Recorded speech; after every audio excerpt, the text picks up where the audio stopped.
alimentos son fundamentales para el funcionamiento de nuestro organismo, ya que este nos proporciona sustancias importantes, ya sean proteínas, vitaminas, sales minerales, etc.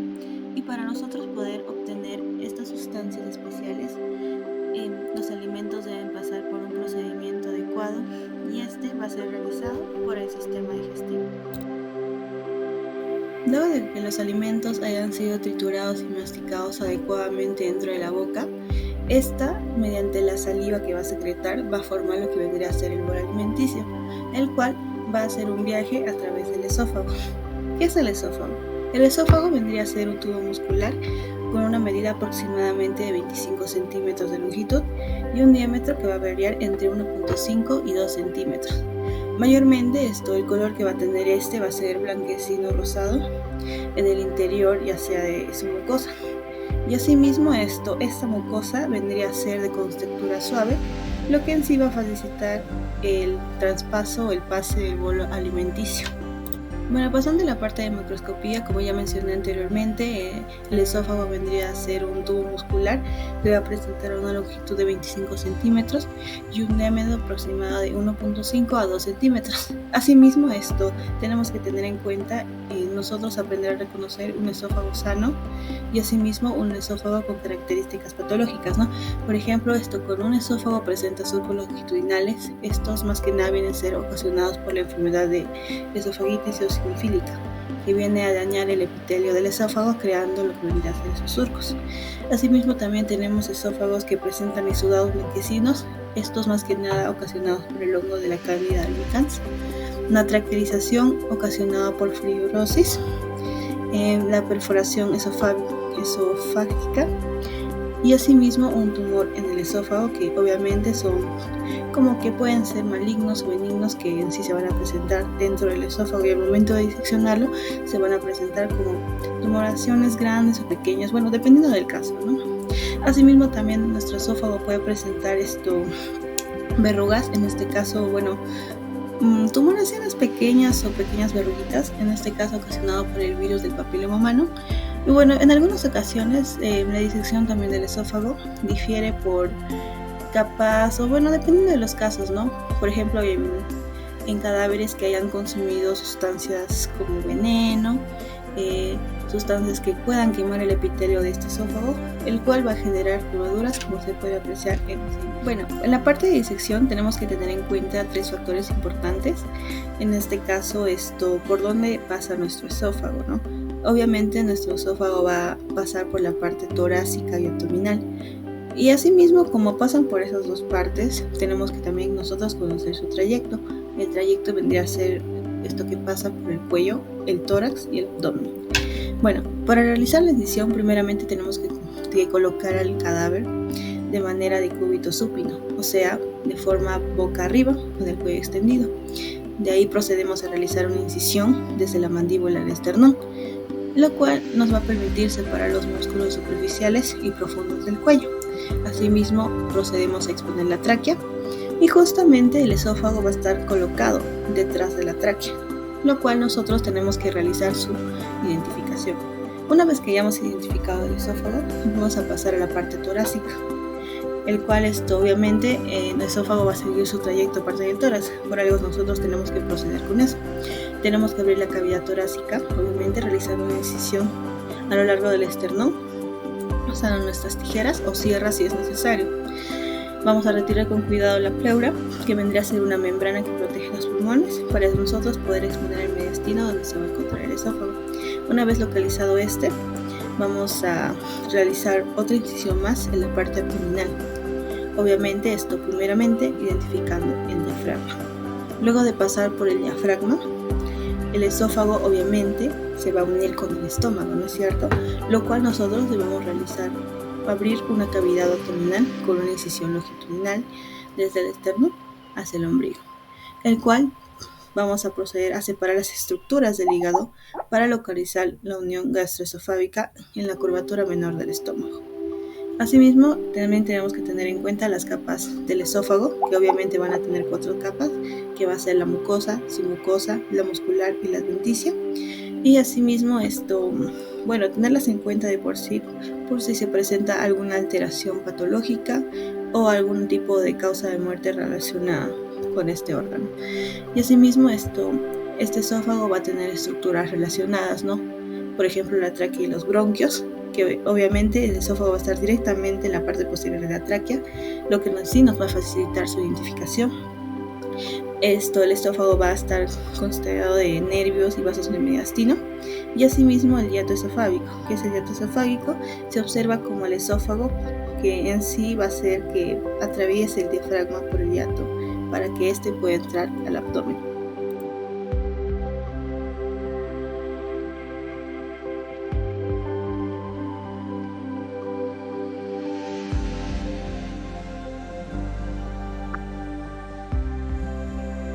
Bueno, me toca hablar sobre técnicas de disección, en este caso el órgano va a ser el estómago. Vamos a hablar de la disección submucosa endoscópica, o mejor llamada o abreviada DSE.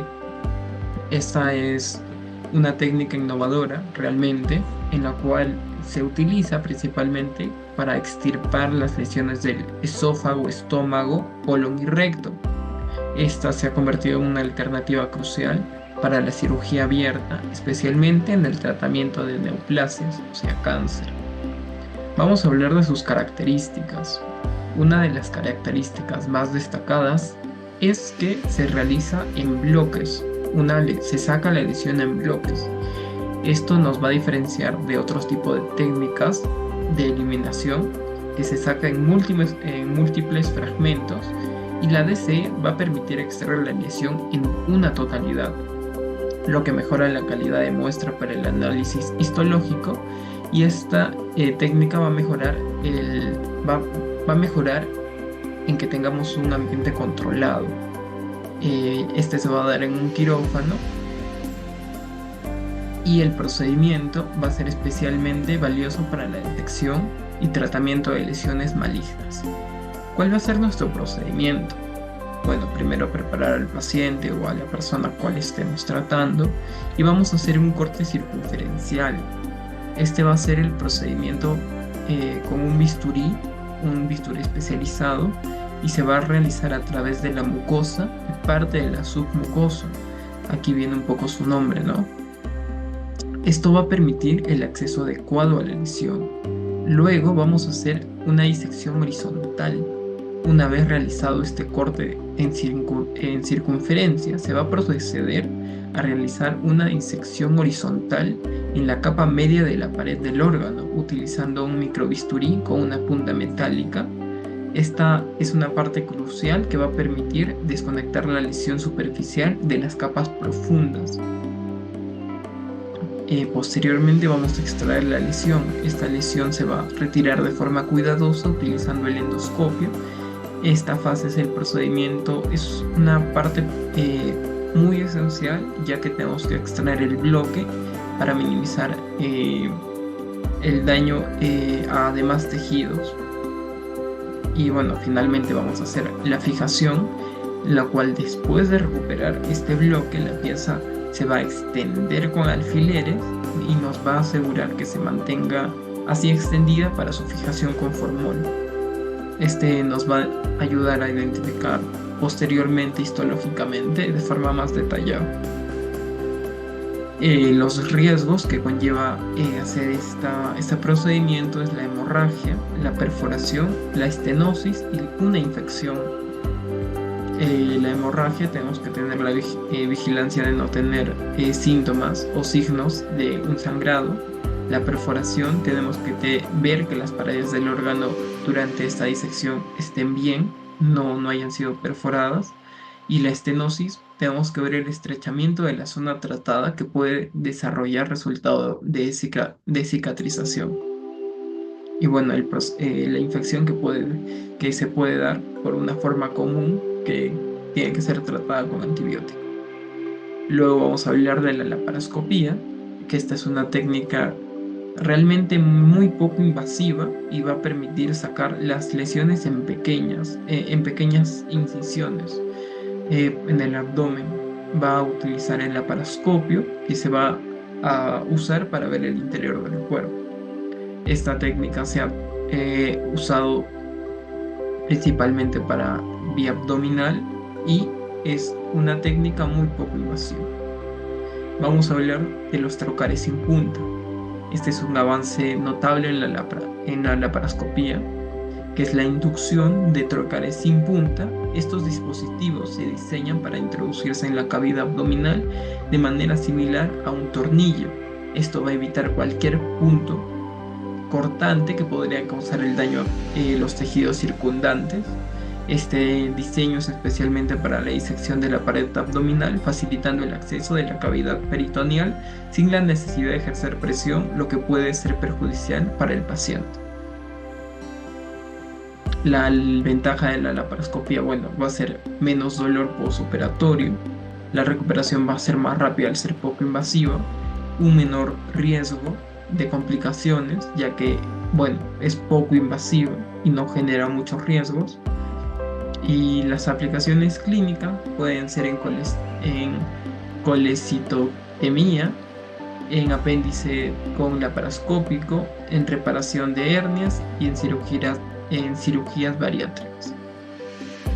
Bueno, finalmente les voy a hablar de la gastrectomía. Esto es un procedimiento que va a implicar la extirpación parcial o total del estómago. Este procedimiento se usa generalmente para tratar el cáncer gástrico, pero también puede ser utilizado para úlceras gástricas graves o trastornos del sistema digestivo. Las dos tipos, que es la parcial, este procedimiento implica la extirpación de la parte del estómago que contiene el cáncer, así como los ganglios linfáticos cercanos, y a veces se puede extirpar parte de otros órganos adyacentes si se considera necesario. Esta opción utiliza principalmente cuando el tumor está localizado y no se ha diseminado. Y tenemos la gastrectomía total, que va a ser en extirpar completamente el estómago, los ganglios y las partes del esófago y del intestino delgado. Después de la extirpación del esófago, se va a reconectar con el intestino delgado para permitir la continuidad del proceso digestivo. Este va a ser un proceso muy invasivo, lo cual va a necesitar consideraciones postoperatorias como un monitoreo, una adaptación dietética, y vamos a tener que educar al paciente a que viva con un nuevo estilo de vida. Bueno, eso es mi aporte. Muchas gracias.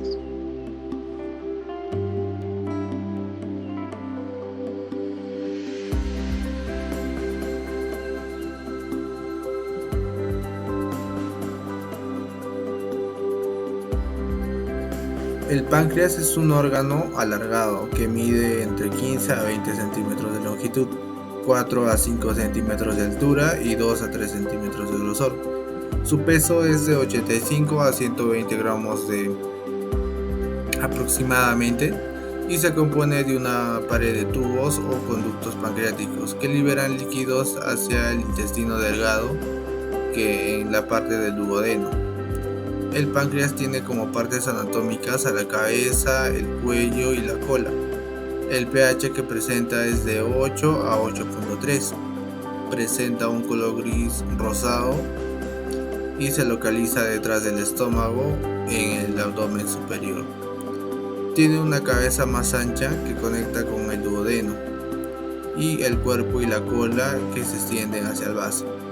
El páncreas cumple tanto funciones exocrinas y endocrinas, por lo cual es considerada una glándula mixta. La secreción exocrina está llevada a cabo por el componente glandular acinar, los cuales son los acinos serosos, encargados de la secreción del jugo pancreático que sirve para la digestión intestinal. Por otro lado, la secreción endocrina está encargada por los islotes de Langerhans, en los cuales se encuentran las células beta, alfa y delta, que estas células ayudan a controlar y regular las sustancias, tales como las proteínas, lípidos y glucosa. Las células alfa son las encargadas de producir el glucagón. Las células beta son las encargadas de producir insulina y amilina. y las células delta son las encargadas de producir somatostatina. Para la síntesis y la secreción de insulina ocurre en las células beta del páncreas, que están ubicadas en los islotes de Langerhans. La síntesis de insulina comienza en el núcleo de las células beta, donde el gen de la insulina se transcribe en ARN mensajero. Este ARN mensajero se traduce en el retículo endoplasmático rugoso para producir una cadena proteica llamada preproinsulina. La preproinsulina tiene una secuencia señal que le permite entrar en el retículo endoplasmático rugoso. Una vez dentro, se elimina formando la proinsulina. Luego de la proinsulina se pliega en estructuras tridimensionales y se dirige al aparato de Golgi, donde se empaqueta en vesículas secretoras. Dentro de estas vesículas, la proinsulina se divide en insulina madura y en péptido C, mediante acción de enzimas proteolíticas específicas. Para la secreción de la insulina, las células beta del páncreas tienen receptores que monitorean los niveles de glucosa en la sangre. Cuando los niveles de glucosa en la sangre aumentan, la glucosa entra en las células beta a través de un transportador, el cual es llamado GLUT2. Una vez dentro de esas células, la glucosa es metabolizada, lo que genera ATP, que viene a ser la energía. El aumento del ATP cierra los canales de potasio sensibles al ATP en la membrana plasmática de las células beta. El cierre de estos canales provoca una acumulación de cargas positivas en la célula, lo que activa los canales de calcio, dependientes del voltaje. El calcio entra en la célula, lo que desencadena la exocitosis de las vesículas que contienen la insulina. La insulina se libera en el torrente sanguíneo junto con el péptido C. La cantidad de insulina secretada es proporcional a los niveles de glucosa que se encuentran en la sangre. Los efectos de la insulina: una vez secretada la insulina, viaja a través de la sangre hacia los tejidos, como pueden ser los músculos, el hígado, el tejido adiposo, donde promueve la captación de glucosas, el almacenamiento de glucógeno y la síntesis de grasa, contribuyendo así a reducir los niveles de glucosa en la sangre.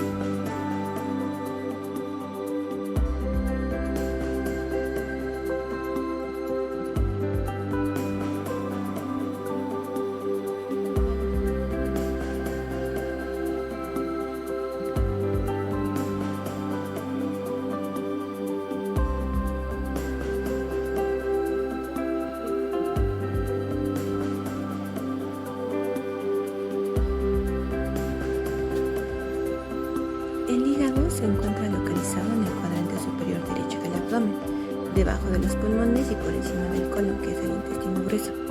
Es un órgano que va a estar protegido por las costillas y va a tener un peso aproximado de 1.450 gramos a 1.500 gramos.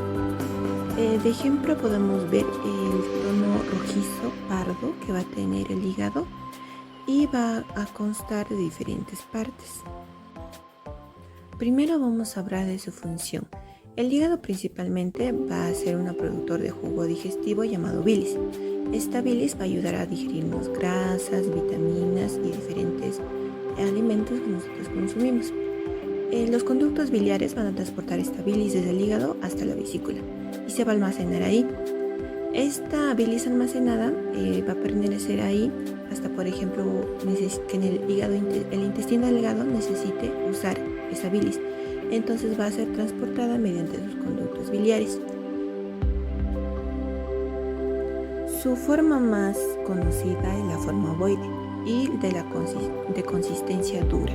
Estas son principales características normales del hígado. También va a estar conformado principalmente por dos lóbulos, el derecho y el izquierdo.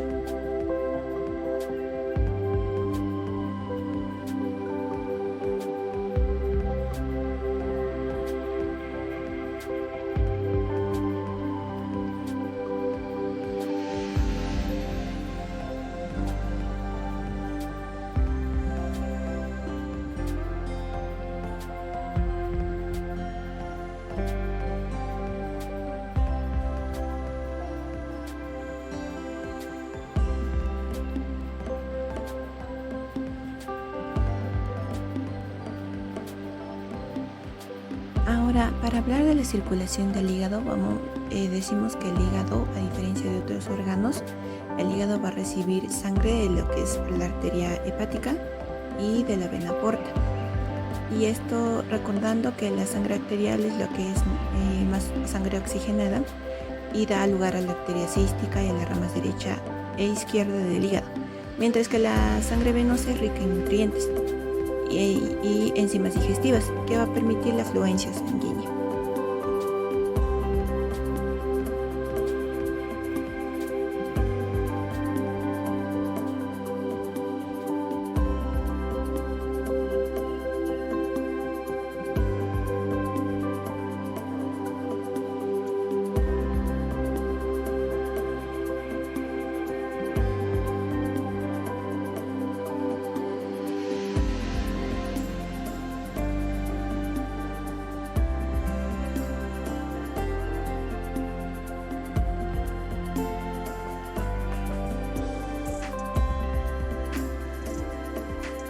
Ahora vamos a ver las partes del hígado, esto en lo que se conoce en la cara anterior o también se le puede llamar cara diafragmática. Vamos a señalar las partes como el ligamento coronario, también vamos a tener lo que es la cara diafragmática del lóbulo izquierdo en este caso, recordemos que lo dividimos en dos lóbulos, izquierdo y derecho. Después tenemos al ligamento falciforme, al ligamento redondo. También podemos ver parte de lo que es la vesícula biliar, que se ubica más en la otra parte del hígado. Después tenemos un poco del borde inferior del hígado y la cara diafragmática del lóbulo derecho.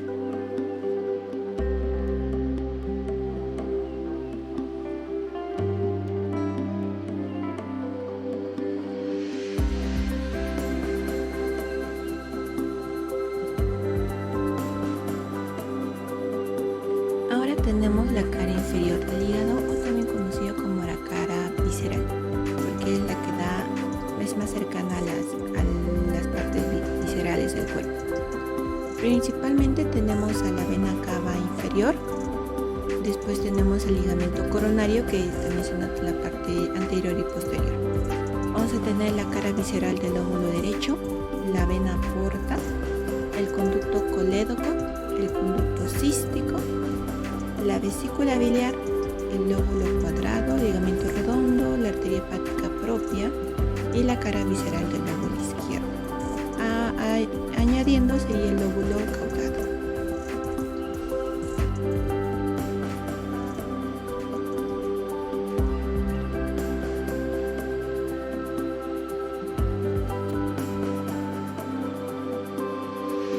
Podemos añadir destacando el lóbulo derecho, el lóbulo izquierdo y el ligamento falciforme. Principalmente su función es que va a separar a los dos lóbulos, y también tenemos el trayecto intrahepático de la vena cava inferior, que mayormente permite que retorne la sangre de los riñones hacia los órganos pélvicos y a las extremidades inferiores.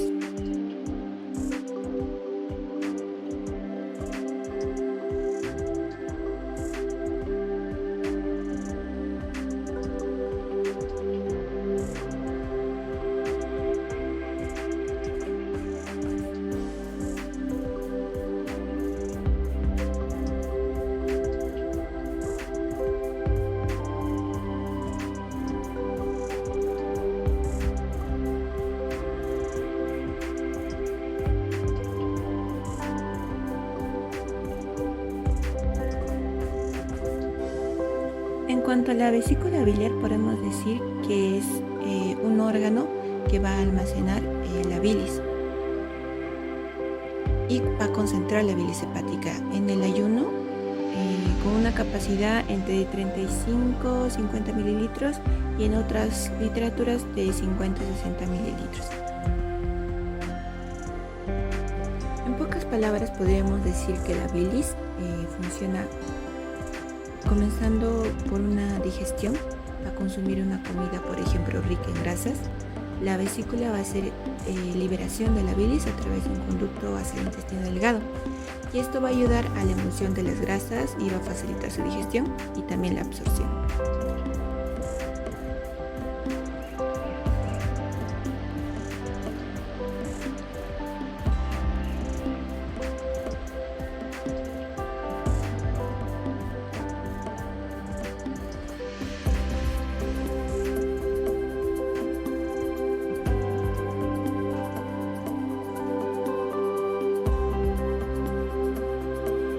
la cara posterior del hígado, estas fisuras se van a limitar desde el ligamento venoso izquierdo hasta el derecho redondo.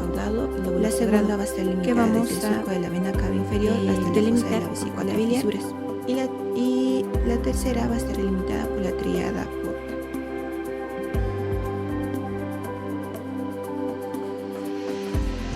Lo que estamos resaltando son las impresiones: la impresión renal, la impresión cólica y la impresión gástrica.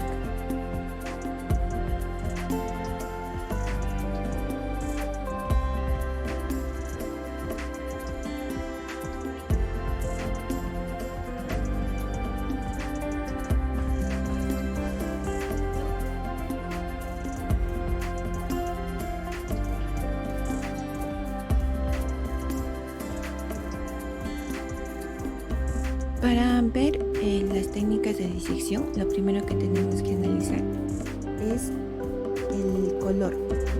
Es uno de los principales que podemos ver cuando hacemos una disección. Por ejemplo, en este caso, si hacemos una técnica de Virchow que es de pesos y medidas, tenemos que evaluar primero el peso, ¿no? El peso, como ya había mencionado, es de 1450 a 1500 gramos. Y el color tiene que ser de un rojo pardo. Si por ejemplo presentaría una coloración amarilla como lo que estamos viendo, se podría tratar de un hígado graso, que quiere decir que tiene depósitos de grasa que van a provocar ligero ablandamiento en el hígado. Ahora, por ejemplo, si vemos una coloración como más tenue con puntos, podría tratarse de una fibrosis del hígado. Esta va a ser porque hay cicatrices y hay más daño de células en el hígado. Ahora, por ejemplo, si lo vemos de una tonalidad como más marrón,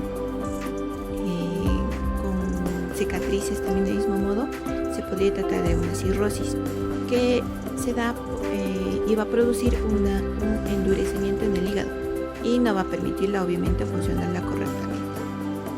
Ahora, una de las enfermedades mucho más graves sería un cáncer o un carcinoma, ¿no? Cuando el hígado está completamente dañado y daña completamente el órgano, y a pesar de que hubiera alguna saturación en el hígado, una operación, no habría un posible salvamento. Ahora, para poder analizar interiormente el hígado, vamos a realizar cortes en los lóbulos, puede ser en el izquierdo o en el derecho, y lo que vamos a ver es la vasculatura y las vías biliares, si se encuentran en un correcto estado, o tal vez se pueden encontrar alteraciones como tal vez cantidades de grasa extrema y así. Ahora, en lo que es la vesícula biliar, podemos ver que naturalmente debería ser un tono verduzco y que pues si se le realiza un corte longitudinal se debería encontrar una cantidad, un almacenamiento de contenido líquido. Pero si hubiera una alteración, ya se trataría de otro tipo de enfermedad, que por ejemplo estamos viendo ahora lo que sería una vesícula biliar inflamada, con la mucosa hinchada y con cálculos biliares. Estos cálculos van a tener un tamaño entre granos de arena y también hasta pueden llegar a ser hasta pelotas de golf. Van a variar los tamaños. Algunas personas solamente desarrollan un cálculo o dos y otras desarrollan muchísimos más al mismo tiempo. Los síntomas generalmente se manifiestan con dolor y generalmente se extraen mediante una cirugía.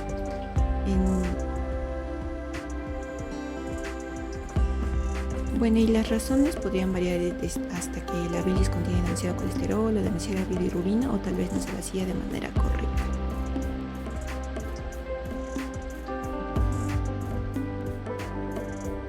Vamos a hablar sobre el intestino delgado.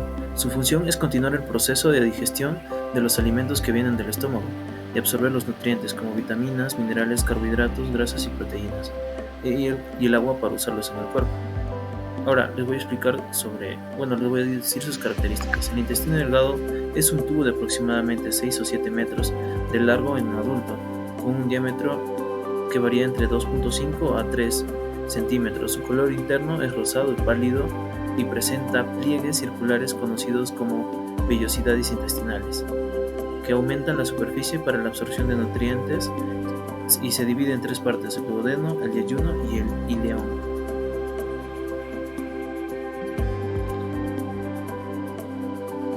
Ahora vamos a hablar del intestino grueso. Vamos a hablar sobre la disección y también sobre sus partes.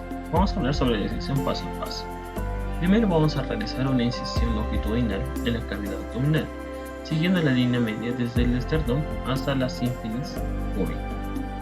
Luego separamos las vísceras para exponer el intestino grueso. Luego vamos a identificar el ciego, donde se encuentra el apéndice, y sigue el recorrido del colon. Una vez encontrado el ciego y el colon ascendente, en la fosa ilíaca derecha se examina la válvula ileocerálica, que separa el intestino delgado del grueso. Luego se diseca el colon ascendente, que sube por el lado derecho del abdomen. Identifica las tenias colónicas que ayudan a diferenciar el intestino grueso del delgado. Para el colon transverso, seguimos el colon y vamos a encontrar el transverso, que cruza la cavidad desde la derecha hacia la izquierda. Y luego vamos a observar su relación con el hígado, estómago y hueso. Exponemos el mesocolon transverso, la estructura que anda con el colon transverso a través de la pared posterior del abdomen. Para el colon ascendente y sigmoide. El colon descendente, por el lado izquierdo del abdomen, lo vamos a encontrar y vamos a identificar la flexura esplénica. Es lo que es una curvatura donde el colon transverso se convierte en colon descendente. Luego seguimos con el colon sigmoide, que forma una S antes de continuar hacia el recto. Diseca y observamos su relación con las estructuras pélvicas. Para la extracción del recto, que se encuentra en la cavidad pélvica, lo exponemos. ¿De qué manera? Vamos a seguir las capas musculares y su relación con el esfínter anal. Para la exposición de las mucosas se realiza una incisión longitudinal en una porción del intestino grueso para observar la mucosa interna, los pliegues y las características que diferencian del intestino grueso del delgado. El intestino grueso es la última parte del sistema digestivo y tiene como funciones principales la absorción de agua y electrolitos, así como la formación y el almacenamiento de esta. Mide aproximadamente 1.5 metros y está dividido en varias partes, cada una con unas funciones específicas. Las partes del intestino grueso son el ciego, en el cual ahí también vamos a encontrar lo que es el apéndice, el colon ascendente, el colon transverso, el colon descendente, el colon simbionte y el recto. Ahora vamos a hablar del ciego. El ciego es la primera porción del intestino grueso, ubicada en la fosa ilíaca derecha. Se conecta con el intestino delgado a través de la válvula ileocecal. Su función es recibir el contenido del intestino delgado y comenzar el proceso de absorción de agua. Aquí también vamos a encontrar el apéndice, un tubo pequeño unido al ciego, que contiene un papel inmunológico menor. Ahora vamos a hablar del colon. Empecemos con el colon ascendente. Sube por el lado derecho del abdomen. Aquí se continúa con la absorción de agua y electrolitos, compactando el contenido en preparación para la eliminación. Ahora vamos a hablar del colon transverso, que va a cruzar el abdomen de derecha a izquierda. En esta porción, el proceso de absorción de agua continúa y se mueve el contenido lentamente. Ahora vamos a hablar del colon descendente. Desciende por el lado izquierdo del abdomen. La función principal sigue siendo la absorción de agua y el transporte de material fecal hacia el recto. Vamos a hablar del colon sigmoide. Tiene forma de S y conecta el colon descendente con el recto. Y por último vamos a hablar del recto. Es la última sección del intestino grueso, situada en la pelvis. Aquí se almacenan las heces antes de la defecación. Y el esfínter anal controla las salidas de las mismas.